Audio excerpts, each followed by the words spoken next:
Sebuah bangunan madrasah di Palasari, Bandung terbakar.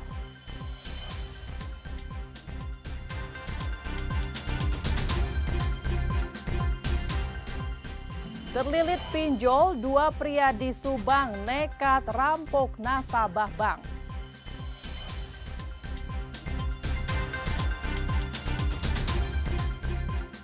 Dua pekan jelang Ramadan, sejumlah komoditi mengalami kenaikan.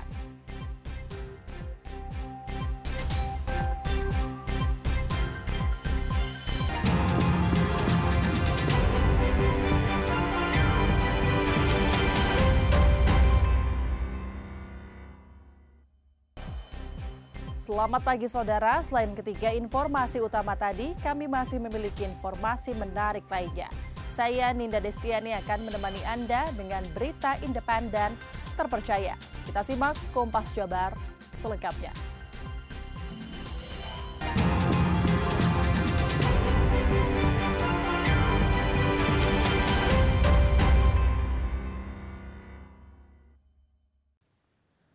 Diduga akibat korsleting listrik, sebuah bangunan madrasah 2 lantai di Jalan Banteng Kecil, Palasari, Kota Bandung, Jawa Barat pada Sabtu sore terbakar.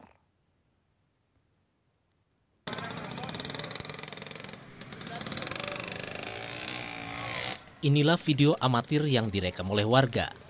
Asap mengepul terlihat di sebuah bangunan madrasah di kawasan Jalan Banteng Kecil, Palasari, Kota Bandung pada Sabtu sore.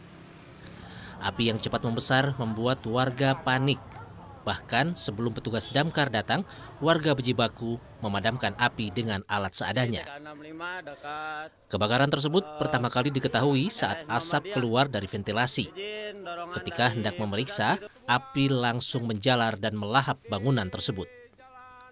Sementara itu, Dinas Pemadam Kebakaran dan Penanganan Bencana Kota Bandung langsung menerjunkan personil dan 7 unit mobil pemadam kebakaran untuk menjinakkan si jago merah. Api sendiri berhasil dipadamkan 1 jam kemudian dengan menggunakan 7 armada damkar. Tidak ada korban luka maupun jiwa dalam kebakaran tersebut. Jadi TK65 dekat RS Muhammadiyah. Setelah menerima laporan itu, para petugas langsung berangkat dan meluncur ke lokasi dan tiba pada pukul 16.35. Dan untuk objek terbakar sendiri adalah bangunan madrasah dan lokasi berada di Jalan Banteng Kecil.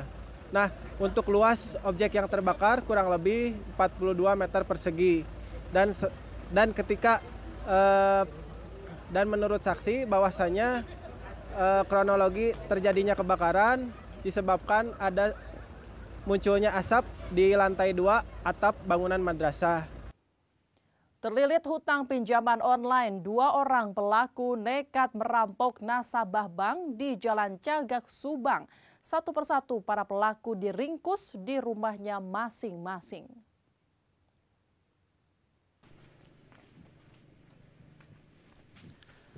Inilah detik-detik tim unit Reskrim Polsek Jalan Cagak, Subang, Jawa Barat meringkus salah satu pelaku perampokan nasabah bank di rumahnya di Desa Gembor, Pagaden, Subang. Pelaku yang diringkus adalah AN, 46 tahun. Dari keterangan AN, polisi kemudian menangkap pelaku lain yang berinisial AL, 43 tahun, warga Sumatera yang juga tinggal di wilayah Pagaden, Subang. Dari pemeriksaan polisi, kedua pelaku ini melakukan aksi perampokan terhadap nasabah bank di Jalan Cagak, Subang. Pelaku berhasil menggondol uang seorang nasabah atas nama Delin Damayanti, 32 tahun, senilai 80 juta rupiah yang disimpan di dalam jok motor. Para pelaku beraksi saat korban berhenti untuk makan di sebuah warung nasi timbel di daerah Jabong Tengah, Desa Curug Grendeng, Kecamatan Jalan Cagak, Subang. Kepada polisi, kedua pelaku mengaku nekat melakukan aksi perampokan nasabah bank karena terlilit hutang pinjaman online atau pinjol.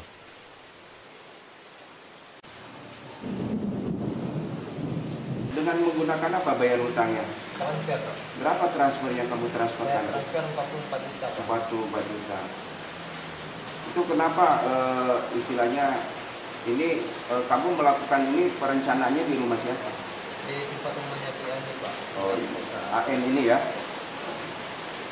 Jumlah uang yang sisa, artinya sisa Jumlah uang yang diambil oleh pelaku saat melakukan aksinya 80 juta, namun setelah kami amankan pelaku, uang sisanya hanya Rp4.650.000. Itu dipakai apa katanya? Menurut pengakuan pelaku, yaitu sebagian untuk melunasi pinjaman pinjol. Selain mengamankan kedua pelaku, polisi juga mengamankan barang bukti sisa uang perampokan senilai Rp4 juta. 2 unit sepeda motor yang digunakan pelaku untuk melancarkan aksinya, serta sejumlah barang bukti lainnya. Hendri Irawan, Kompas TV, Subang, Jawa Barat.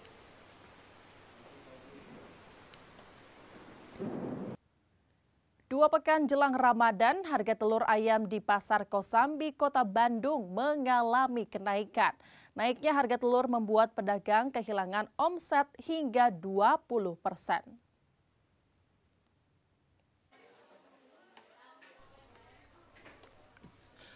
Harga telur di Pasar Kosambi, Kota Bandung, Jawa Barat terpantau mengalami kenaikan. Harga telur ayam negeri yang awalnya dijual Rp27.000 per kilogram, kini dijual Rp28.500 per kilogram. Kenaikan rata-rata di kisaran Rp1.500 hingga Rp2.000 per kilogramnya. Pedagang mengaku naiknya harga telur ayam berdampak kepada menurunnya omset penjualan hingga 20%. Diperkirakan kenaikan masih akan terjadi hingga Ramadan nanti.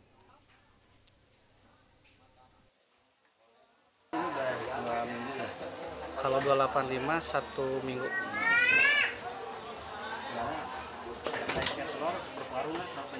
Kalau penjualan pasti menurun. Berapa persen kira-kira? Kisaran 15-20%. Kalau naik ini faktor apa sih biasanya? Biasanya faktor menjelang Ramadan. Kalau enggak dari bansos, kalau ada bansos juga suka naik. Selain telur, kenaikan harga juga terjadi pada sejumlah sayur-sayuran di Bandung, terutama untuk jenis umbi-umbian.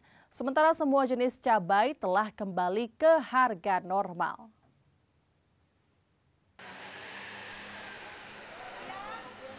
Sejumlah komoditi sayuran di Pasar Kosambi, Kota Bandung, Jawa Barat naik. Di antaranya sayuran jenis wortel dan kentang. Wortel yang dulunya Rp16.000 per kilogramnya naik menjadi Rp22.000 per kilogram. Kentang Rp22.000 per kilogram dari sebelumnya Rp20.000 per kilogram. Sedangkan untuk harga sayuran jenis cabai masih di angka normal. Harga cabai rawit turun dari Rp150.000 pada Nataru kemarin, sekarang dijual Rp60.000 per kilogramnya. Cabai Tanjung dari Rp90.000 turun menjadi Rp60.000 per kilogram. Cabai keriting dari Rp90.000 menjadi Rp60.000 per kilogram. Sekarang udah turun. Cuman yang naik wortel sama kentang itu aja. Wortel teh asalnya kan 16, 17, sekarang 22. Yang wortel lokal. Kalau yang wortel impor 26 sekilonya. Salah satu pembeli, Rumida Sitanggang, menyambut sejumlah harga sayuran masih relatif di angka normal dan berharap bahan pokok yang lain tidak ikut naik. Hampir 1 on 15.000 1 on, sekarang 1/4 15.000 turun. Alhamdulillah pada turun gitu ini. Tapi telur naik biasa, ini turun ini naik, ini turun naik, gitulah terus. Makanya kalau suami nak pelit, stres ibu-ibu. Pedagang berharap harga bahan pokok dan sayuran tidak kembali naik pada saat Ramadan mendatang. Sunandar, Kompas TV, Bandung, Jawa Barat. Seorang ibu hamil nekat ingin ditilang polisi karena tengah mengidam. Informasi selengkapnya akan kami hadirkan setelah jeda, tetaplah di Kompas Jabar.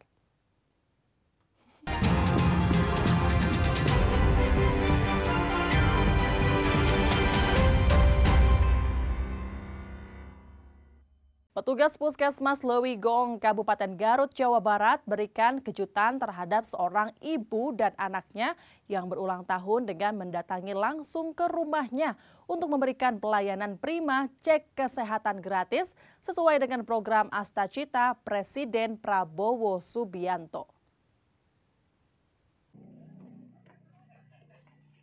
Berbeda dari yang lain, petugas Puskesmas Lewigong, Garut, Jawa Barat bersama unsur Forkopimcam mendatangi langsung rumah seorang ibu yang baru melahirkan anak ketujuhnya. Bayi yang baru berumur 2 hari yang diberi nama Muhammad, anak dari Safitri, keduanya berulang tahun pada bulan Februari. Sesuai dengan program Astacita Presiden Prabowo Subianto, bayi dan ibunya mendapatkan pelayanan cek kesehatan gratis dari Puskesmas Lewigong dengan cara jemput bola. Safitri, ibu dari sang bayi, mengaku terkejut didatangi oleh sejumlah petugas. Dirinya sangat bahagia mendapatkan secara langsung pelayanan cek kesehatan gratis di rumahnya. Baru pertama kalinya. Emang hari ini ulang tahun, Bu? Iya, ulang tahun. Dia habis ngelahirin. Ini juga kebetulan bareng sama hari ulang tahun Ibu ya? Iya. Sama anaknya juga sama? Iya, sama. Sementara itu, Kepala Puskesmas Lewigong menyampaikan kegiatan ini sebagai bagian dari sosialisasi program Astacita Presiden Prabowo Subianto guna mewujudkan masyarakat yang sehat melalui aplikasi mobile Satu Sehat. Kunjungi ada laporan dari Bidan Desa bahwa ibu baru melahirkan, ibunya hari ulang tahunnya hari ini, anaknya juga sama. Ini screening awal, screening dasar. Di dalamnya ada pemeriksaan cek lab juga, tentunya tensi secara keseluruhan. Dan apabila ditemukan hal-hal yang harus dirujuk, tentu kami konsultasikan. Kejadian unik tak terduga terjadi ketika operasi keselamatan Lodaya 2025 di Pamanukan, Subang digelar. Tiba-tiba sepasang suami istri menghampiri dengan sengaja para polisi dan ingin sekali ditilang.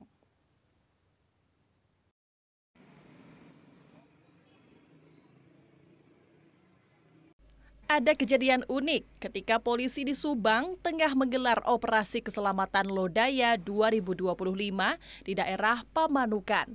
Tiba-tiba seorang pria bersama istrinya yang tengah hamil sengaja menghampiri polisi dan meminta untuk ditilang. Permintaan tersebut dilakukan karena istrinya tengah mengidam ingin ditilang. Sambil tersenyum, polisi hanya mengimbau ibu hamil dan suaminya agar selalu taat peraturan lalu lintas demi keselamatan. Kebetulan tadi ada ibu-ibu dari masyarakat yang merasakan hamil ingin ditilang polisi, gitu kan. Kebetulan kami sedang melaksanakan operasi keselamatan, maka kami melayaninya. Ditilang apa gimana Pak tadi? Kebetulan kami sedang menghimbau kepada ibu yang lagi hamil agar tertib berlalu lintas dan memakai helm, dan kami tidak menggunakan tilang. Sementara ibu hamil mengaku sudah beberapa hari belakangan mengidam sangat ingin ditilang polisi.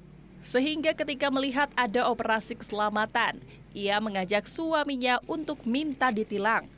Meski tidak dilakukan penilangan dan hanya diimbau, ibu hamil tersebut mengaku senang sekali. Sengaja, tadi kan jalan-jalan, sengaja pengen ditilang, ngidam Pak, ngidam pengen ditilang sama polisi, ngidam pengen ditilang polisi aja dari malam Jumat tuh kepikiran, kayaknya kalau ditilang sama polisi kayaknya enak gitu, jadi ngomong sama suami, marah-marah sampai ngomong ke temen juga minta bantuan cariin polisi untuk tilang. Ya alhamdulillah ketemu ditilang, akhirnya ya udah seneng.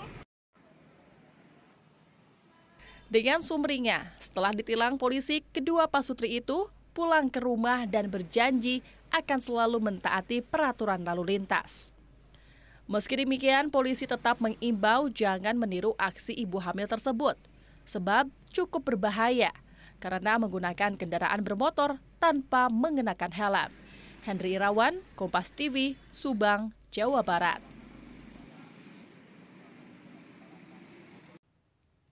Informasi dari dunia olahraga akan hadir setelah jeda, tetaplah di Kompas Jabar.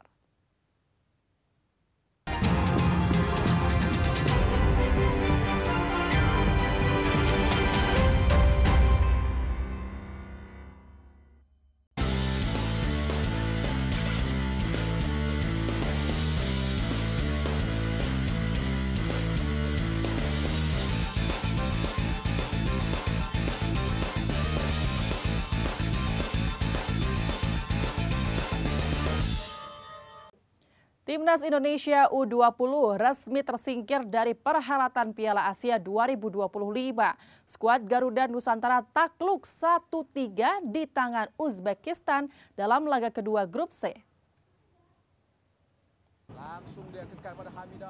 Bermain di Shenzhen Youth Football Training Base Center Stadium, Indonesia kebobolan lebih dulu di menit 21 lewat gol Mukammadali Urinbov. Sangat sempurna oleh pemain dan sekaligus kapten tim Urinbov, dan ini yang saya katakan. Hanya selang 2 menit, Garuda Nusantara membuka peluang.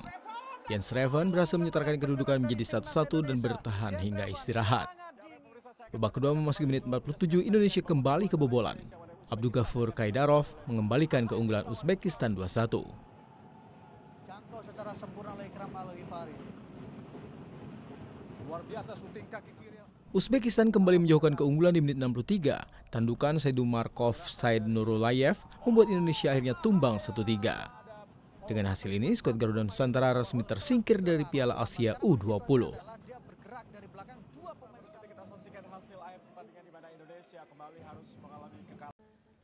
Beralih ke Liga 1, saudara, pertarungan klasik antara Persija Jakarta kontra Persib Bandung berlangsung seru dan menarik. Sempat unggul 2 gol lebih dulu, Macan Kemayoran akhirnya harus puas bermain imbang 2-2.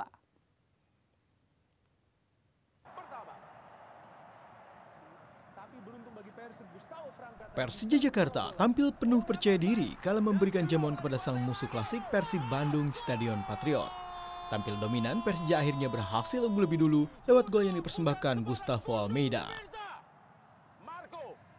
Tak mau kehilangan momentum, Persija terus memberikan tekanan kepada Persib. Hasilnya, di menit 39, Macan Kemayoran kembali mencabik maung Bandung usai Firza Andika mampu memanfaatkan umpan kiriman Mario Simic. 2-0, Persija memimpin hingga kedua tim masuk ke kamar ganti. Tertinggal 2 gol membuat Boyan Hodak menitahkan penggawa Persib untuk tampil Spartan di paruh kedua. Maung Bandung akhirnya sukses menipiskan defisit gol lewat aksi Nick Wipers.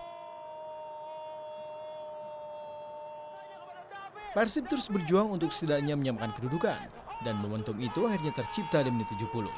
David da Silva menjadi juru selamat bagi Maung Bandung sekaligus memaksa laga berakhir imbang 2-2. Hasil ini membuat Persib kian dikdaya di tahta klasifika dengan koleksi 50 angka. Sementara Persija kini berada di peringkat 4 dengan mengumpulkan 40 angka.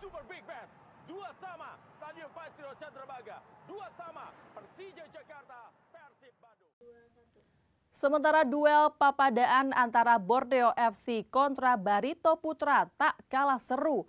Borneo berhasil menundukkan seteru sepulau Kalimantan, Barito Putra dengan skor tipis 2-1. Barito Putra Tirtamu coba untuk lagi berikan tekanan berbahaya. Satu kesempatan. Menjamu Barito Putra di Stadion Segiri, Borneo FC yang bertekad menjaga peluang tembus 5 besar tak mau bermain santai. Terbukti laga memasuki menit 16, Matthew Spato membuat publik tuan rumah bersukacita. Stadion Segiri menyambut pulang pahlawannya. Namun keunggulan bagi tuan rumah tidak bertahan lama. Di menit 22, Anderson Nascimento membuat Barito Putra menyetarkan gol setelah meneruskan umpan kiriman Rizky Pora. Skor berubah imbang 1-1. Tak mau membuat kecewa publiknya sendiri, Borneo FC terus berjuang untuk mengembalikan keunggulan. Gol akhirnya tercipta di masa injuri babak pertama. Eksekusi penalti Matthew Spato membuat dirinya mencipta brace sekaligus mengantarkan Borneo FC meraih kemenangan 2-1. Kemenangan ini membuat pasukan Pesut Etam merangkak naik ke posisi 6 klasemen dengan nilai 35 angka. Sementara Barito Putra tak bergeming di tangga 13.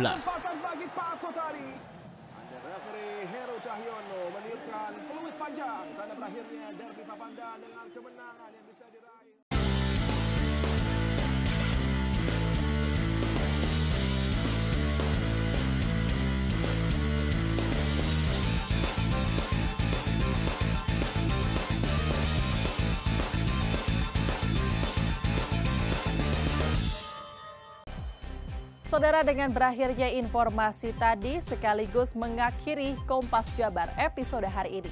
Saya Ninda Destiani beserta kru yang bertugas mengucapkan terima kasih dan sampai jumpa.